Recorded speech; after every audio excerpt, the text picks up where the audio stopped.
Ready হয়ে ছেলেকে নিয়ে স্কুলে চলে যাচ্ছি। ছেলেকে স্কুলে দিয়ে এসে তারপর সংসারের কাজ শুরু করব।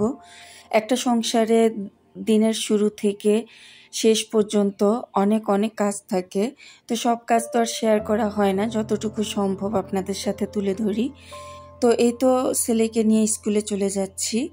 হ্যালো এভরিওয়ান, আসসালামু আলাইকুম, welcome back to my channel Bangladeshi blogger Mrs Zaman পরিবারে আপনাদের সবাইকে স্বাগত। দেশ ও দেশের বাহির থেকে যে আমাকে দেখছেন, আশা করছি আল্লাহর রহমতে ভালো আছেন, সুস্থ আছেন। আমিও আলহামদুলিল্লাহ আপনাদের দোয়ায় অনেক অনেক ভালো আছি। ছেলেকে স্কুলে দিয়ে আমার রুমের বিছানার চাদরটা আমি চেঞ্জ করে দিলাম। প্রিভিয়াস একটা ব্লগে বলেছিলাম যে বৃষ্টি হলে আমি বিছানার চাদরগুলো চেঞ্জ করি, এটা আমার একটা অভ্যাস। তো বাহিরে ঝুম বৃষ্টি হচ্ছে, গতকালকে থেকেই বৃষ্টি, তো সেই কারণে আমার কাছে মনে হচ্ছে যে বিছানাটা একটু স্যাঁতস্যাঁতে ভাব এরকম, তাই বিছানার চাদরটা চেঞ্জ করে দিলাম। আর এদিকে কিছু মানি প্ল্যান্টের চারা তৈরি করব। তো এই জারটা আমার একেবারেই খালি ছিল, সেই কারণে জারটা ধুয়ে পরিষ্কার করে মানি প্ল্যান্টের কিছু ডালা কেটে কেটে আমি দিয়ে দিচ্ছি। আর এই মানি প্ল্যান্টের পাতা থেকেও কিন্তু চারা তৈরি করা যায়। কিছুটা ডালা রেখে পাতাগুলো কেটে নিলে তারপর একটা পাত্রে রেখে দিলে পানির মধ্যে চারা তৈরি করা যায়। ঘর সাজাতে অনেক বেশি কিছু লাগে না, যদি এরকম মানি প্ল্যান্টের একটা চারা থাকে, একটা চারা থেকে পুরোটা বাসাই কিন্তু সাজিয়ে নেওয়া যায় শুধুমাত্র গাছ দিয়ে। তো এই তো মানি প্ল্যান্টের গাছটা আমি এইভাবেই রেখে দিলাম এই জারের মধ্যে। তো এখন আমি ড্রেসিং টেবিলের ওপরটা একটু মুছে পরিষ্কার করে নিব। জান্নাত রুম্পা আইডি থেকে আপু তুমি জানতে চেয়েছো, আপু সোফা ওয়াশ করতে তোমার থেকে কত টাকা নিয়েছিল প্লিজ জানাবা। আমার সোফাগুলো ওয়াশ করতে 1300 টাকা লেগেছিল। অনলাইন থেকে একটা ভাইয়া এসে ক্লিন করে দিয়ে গিয়েছিল, 1300 টাকা পড়েছিল সোফাটা ওয়াশ করতে।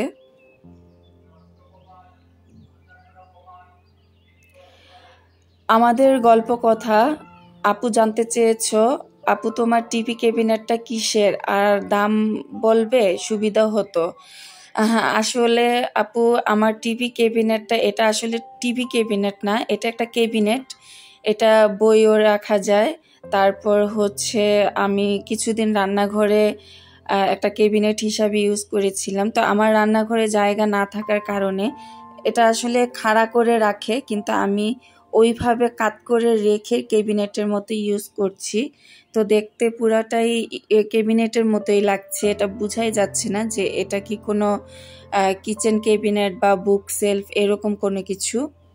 তো কথা বলতে বলতে আমি আমার ওয়ার্ড্রোপের ওপরটা, দুইটা ওয়ার্ড্রোপের ওপরে দেখতে পেয়েছিলেন কি পরিমাণে এলোমেলো আপনাদের ভাইয়া করে রাখে, যা ইচ্ছা তাই এনে ওয়ার্ড্রোপের উপরে রাখে। তো ওগুলা গুছিয়ে এই তো বারান্দায় চলে আসলাম, একটা লাউয়ের চারা লাগাবো। আর লাউয়ের চারাটা আমি নার্সারি থেকে কিনে নিয়ে আসছি, এটা আমি হাতে তৈরি করিনি। কিছু টমেটোর চারাও উঠেছে, একটু বড় হলে তারপর আমি এগুলা টবে লাগাবো। তো এখন ছোট ছোট, তাই আর টবে লাগাতে পারছি না। এখানে লাউয়ের চারা লাগাতে আমি কয়েকদিন আগে তো সবজির কাটাকাটি পলিতে করে রেখে দিয়েছিলাম, আর এগুলা খুব ভালোভাবে পচে গিয়েছে। আর এই পচাগুলো নিচে টবে প্রথমে কিছু মাটি দিয়ে তারপর আমি এই পচা সবজির কাটাগুলো দিয়ে দিলাম, তারপর কিছুটা মাটি দিয়ে এখন আমি গাছটা লাগিয়ে নিব। তো অনেকেই জানতে চান আমি গাছের যত্ন কিভাবে করি। তো আমার এই গাছগুলো আমি এইভাবেই যত্ন নিই আর এইভাবে গাছগুলো লাগাই। আলাদা তেমন কোনো সার আমি দেই না, কিন্তু গাছের পাতা যদি একটু হলুদ হয়ে যায় তাহলে সেক্ষেত্রে আমি হচ্ছে নার্সারি থেকে পাওয়া যায় পিকস অন সল্ট না কি যেন, আমার নামটা পুরোপুরি মনে নেই, নার্সারিতে বললেই ওনারা দিয়ে দিবে যে গাছের একটা সল্ট আছে ওটা দেন। ওটা পানির সাথে মিক্স করে গাছে স্প্রে করলেই গাছের হলুদ ভাবটা চলে যায়। তো এই তো আমি লাউ গাছটা টবের মধ্যে লাগিয়ে নিলাম। গাছ লাগাতে আমার ভীষণ ভালো লাগে, সবজি পাই আর না পাই, কিন্তু এই শখটা আমার বরাবরই। আর চেষ্টা করি আমার বারান্দাটা ভর্তি যেন গাছ থাকে।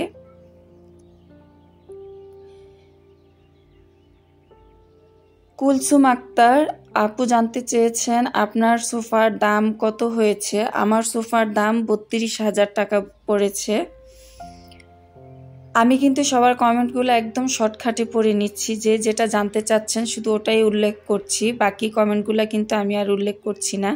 তো এখানে আমার রেন লিলি গাছটা অনেক বেশি গ্রো হয়ে গিয়েছিল, তাই আমি কেটে দিলাম, কারণ রেন লিলি গাছ বেশি গ্রো হলে ফুল তেমন একটা ফোটে না, কেটে দিলে ফুল ফোটে ভালো।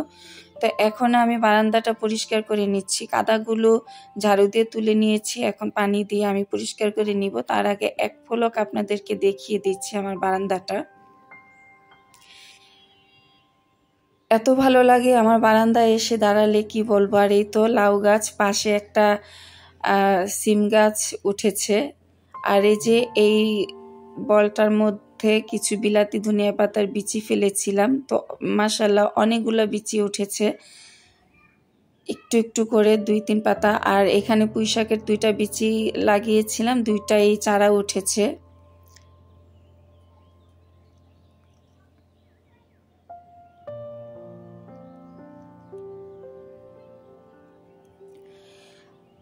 আফরিন সুলতানা আপু, ডোন্ট মাইন্ড, একটা কথা বলি, খাটের মাঝে বালিশের সাথে যে কুশনগুলা কি সাজিয়ে রাখো নাকি মাথায় দাও? আপু, কুশনগুলো আমি সাজিয়ে রাখি, মাথায় দেই না। মাথায় দেওয়ার জন্য তো বালিশ আছে, এগুলা জাস্ট আমি খাটের উপরে সাজিয়ে রাখি, অতটুকুই, এটা ব্যবহার করা হয় না।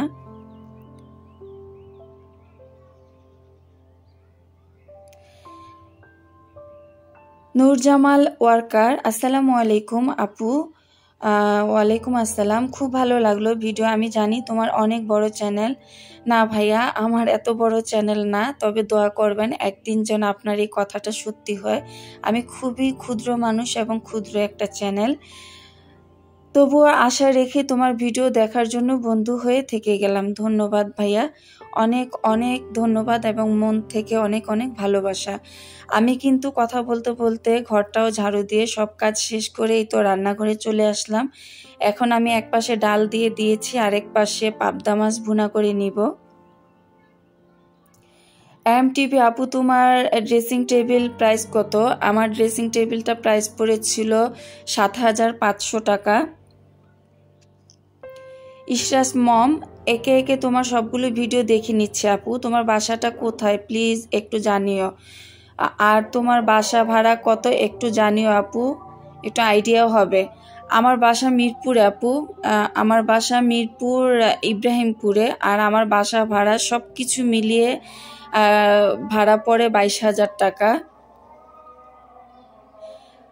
ইউজার লেখা কাপড় কি ভিজা, এটা আমি আসলে বুঝতে পারিনি। কাপড় কি ভিজা আপনি কি ইঙ্গিত করেছেন বা কি বুঝাতে চেয়েছেন? যদি আপনি আমাকে কমেন্টটা খোলামেলা করেন তাহলে আমি হয়তো আপনার কমেন্টের রিপ্লাইটা দিতে পারবো। তারপর পারভিন আক্তার আপু, তোমার আগের 2টি চ্যানেল কেন নষ্ট হয়েছে? আপু, আগের 2টি চ্যানেল নষ্ট হওয়ার একটাই কারণ, এই যে অনেককেই আমি বলি যে কারো চ্যানেলে গিয়ে বন্ধু হয়েছি, সাবস্ক্রাইব করেছি, আমার ঘরে আসবেন, আমি কিন্তু আপনার ভিডিও দেখেছি, আপনি আমার ভিডিও দেখে যাবেন, এই ধরনের কোনো কমেন্ট করা স্প্যাম কমেন্ট। আমার এই ধরনের কমেন্ট করার কারণে স্ট্রাইক এসেছিল একটা চ্যানেলে, সেই চ্যানেলটা আমার বাদ হয়ে গিয়েছিল। তারপর আরেকটা চ্যানেল আমার মনিটাইজ হওয়ার পরেও আমার কি ভুলের কারণে, যেহেতু আমি নতুন ছিলাম বুঝতে পারিনি কোথায় কি ভুল করেছি, তো সেই ভুলের কারণে আমার ওই চ্যানেলটাকে মনিটাইজ দিয়েও অ্যাপ্লাই করার পরে আমার মনিটাইজ ক্যান্সেল করে দেওয়া হয়েছিল। তো এখন এই চ্যানেলটা নিয়ে আমি এগিয়ে যাচ্ছি আলহামদুলিল্লাহ। এখন তো আমি অনেক কিছুই মোটামুটি বুঝি, আর বুঝে শুনেই চ্যানেলটা নিয়ে এগিয়ে যাচ্ছি। তো আশা করছি আপু তোমার কমেন্টের উত্তর পেয়ে গেছো। আর আমি এই ভিডিওর ভয়েসটা যেহেতু দিনের বেলা দিচ্ছি, চারপাশে অনেক সাইড নয়েজ আসছে, আর আমি ভয়েস দিতে দিতে জোহরের আজান শুরু হয়ে গেছে, হয়তো আজানের সাউন্ডটাও আপনাদের কানে চলে যাবে। আন্তরিকভাবে দুঃখিত। তো আমার যে 2টা চ্যানেল নষ্ট হয়েছে তাতে কিন্তু আমার একটুও দুঃখ নেই। তার কারণ হচ্ছে আমি ওই 2টা চ্যানেল দিয়ে যেই অভিজ্ঞতা পেয়েছি, এই অভিজ্ঞতা দিয়েই কিন্তু আমি আস্তে আস্তে বাকি এই চ্যানেলটা নিয়ে এগিয়ে যেতে পারবো। আপনি যখন ভুল করবেন, ভুল থেকেই কিন্তু নতুন করে শিক্ষা পাবেন। যত ভুল করবেন ততই শিক্ষা পাবেন। তো আমিও যত ভুল করেছি ততটাই নতুন নতুন কাজ শিখেছি। তো কথা বলতে বলতে কিন্তু আমার পাবদা মাছ হয়ে গেছে, ডালও আমি বাগার দিয়ে দিয়েছি। আর এখন সবজি রান্না করব। সবজিতে আমি কিছুটা পানি দিয়ে হলুদ, লবণ, মরিচ, ধনিয়া গুঁড়ি এবং আদা রসুন বাটা, কাঁচামরিচ সব দিয়ে তারপর নেড়ে চেড়ে ঢেকে দিব। সিদ্ধ হলে তারপর আমি তেলে দিয়ে নিব। তো এই যে সবজিটা পাঁচমিশালি সবজি, এই সবজিটা কিন্তু আমি যে রান্না করি একদম হুবহু হোটেলের মতো হয়, এতটা টেস্ট হয় কি বলবো, আপনারা না খেলে বুঝতেই পারবেন না। এইভাবে রান্না করে এত টেস্ট হয় এই সবজিটা। আর আমি কিন্তু সবজিটা অল্প কিছু পাঁচফোড়ন দিয়ে তারপর বাগার দিই।